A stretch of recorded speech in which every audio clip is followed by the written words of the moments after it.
how China is helping Indonesia to get rich and how you can get profits from this. This you will learn in this video, so make sure that you subscribe to our channel, push the like button, and we go in.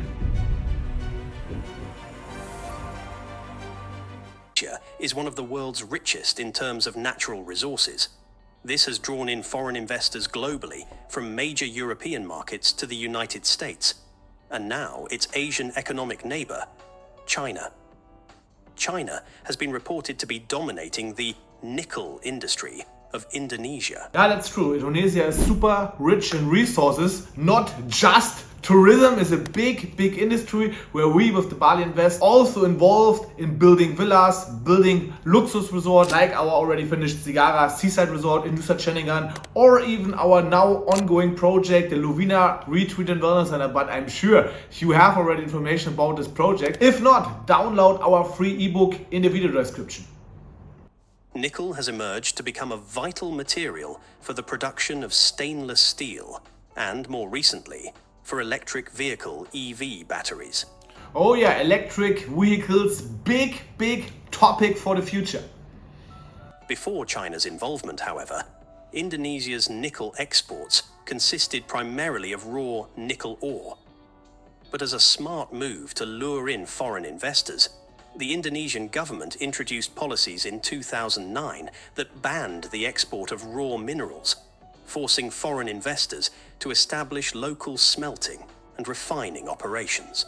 And this was a super smart decision of the government, because with this many jobs get created in Indonesia. Like you already said, many investors coming, doing productions here, and overall the economy raised up a lot because of this. This policy was designed to promote value-added production within Indonesia, increase local employment, and reduce the country's dependency on exporting raw materials. This shift coincided with China and the rest of the world's growing demand for nickel, making Indonesia a key partner in China's efforts to secure a steady supply of the metal. This led to the formation of large-scale industrial projects, such as the Indonesia Morowali Industrial Park, IMIP, which became a model of Sino-Indonesian cooperation in the mining sector. The development of IMIP was a game changer for Indonesia's mining sector.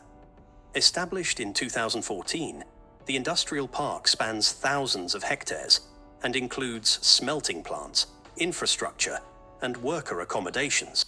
And this is now also this built already 10 years ago, and now after this time where this resource is getting more and more important, for sure it's a big benefit for Indonesia that everything is already ready, and now you can scale up this business a lot and can get even more income with this. It was the first industrial complex of its kind in Indonesia, designed specifically to process nickel on site. Prior to the establishment of IMIP, Indonesia's nickel was largely exported in its raw form, offering limited value to the local economy. With the advent of nickel processing facilities, however, the value of Indonesia's nickel exports increased exponentially. Great, there we see it was a really good tactic to do this. Now, today, it's a huge, I think it's even 10 times more production than before. And like I already said also in our webinars, Indonesia is the 4th biggest population in the world. We have over 17,000 islands, and there is still so much potential. The success of IMIP hinged on the close collaboration between Chinese and Indonesian firms. Tsingshan partnered with Indonesia's Bintang Delapan Group to develop the park, with the Chinese company holding a 66.25% stake and the Indonesian firm controlling 33.75%. This collaboration allowed for the transfer of Chinese capital, technology, and expertise into Indonesia's nickel industry, significantly boosting the country's ability to process and export high-value nickel products, such as ferronickel and... Makes sense. Super smart move. If you don't have the expertise, go to the big players. Going to China, you see the economy raise up already from decades ago, and then you not be against each other like many states in Europe doing this. No, you're working together, you're doing cooperation, and you scale up your business together. And stainless steel. Moreover, IMIP became a model for future investments, attracting other Chinese and foreign companies to set up operations in Indonesia. For example, the Weda Bay Industrial Park, IWIP, built on the same model as IMIP, has since become one of the largest nickel smelting facilities in the world. This surge in investments helped Indonesia increase its nickel exports from approximately $6 billion in 2013 to nearly $30 billion by 2022. The Weda Bays. And when you compare this to the economy, for example, in Europe or America, where mostly it's going to the other side, here the economy grows up and there the economy grows down, completely different from each other. Chinese foreign investors include the likes of Zhejiang Huayu Cobalt, a leading Chinese producer of cobalt and other battery materials, is one of the primary investors in this industrial park. There is also Jinchuan Group, which is involved in the nickel smelting project on Obi Island. Jinchuan, a state-owned enterprise and one of China's largest nickel and copper producers, invested heavily in the development of smelting facilities on Obi Island. This investment was part of China's broader strategy to secure key materials for its industrial needs, particularly for the EV battery sector. While most Chinese investments in Indonesia focus on nickel, other minerals are also attracting significant interest. China Hongqiao Group, the world's largest aluminum producer, has invested heavily in Indonesia's aluminum industry. In 2015, Hongqiao partnered with Well Harvest Winning, an Indonesian. So we see many famous huge companies doing their investments in Indonesia. So this means like the production going up, the workers coming from Indonesia, they earn the money, they have cooperation with Indonesian companies. So this means like there's a big cooperation with China, who's, I would say, the biggest player and the most important country in the world, and Indonesia, and for sure this is also good for the economy here. Asian mining company to build an aluminum smelter in West Kalimantan, Borneo. This smelter, which cost $1.5 billion, processes bauxite into alumina, a key ingredient in aluminum production. Indonesia has large reserves of bauxite, and the smelter in West Kalimantan is one of the largest aluminum processing facilities in Southeast Asia. This investment aligns with Indonesia's policy of adding value to its natural resources through domestic processing. Another prominent player in Indonesia's nickel industry is Shandong Xinhai Technology, a Chinese company specializing in the production of stainless steel and nickel products.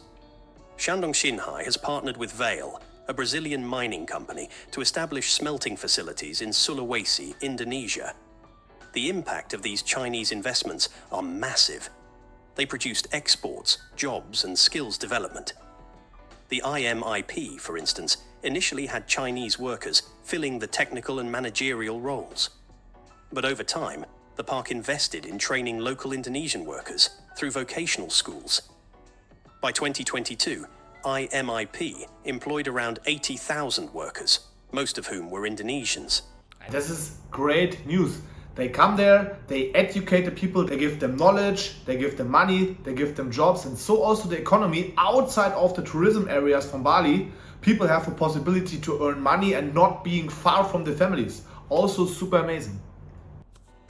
This upskilling of local labor has been crucial in ensuring that the benefits of industrial development are shared with the local population.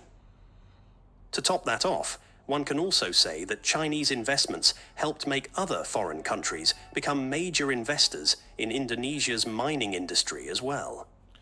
South Korea has become a key player in Indonesia's mining sector, with companies such as LG Chem and Hyundai partnering with Indonesian firms to develop battery materials and nickel processing plants. In 2021, LG Energy Solution, one of the world's largest battery manufacturers, signed a $9.8 billion deal with Indonesia to build an integrated EV battery supply chain in the country.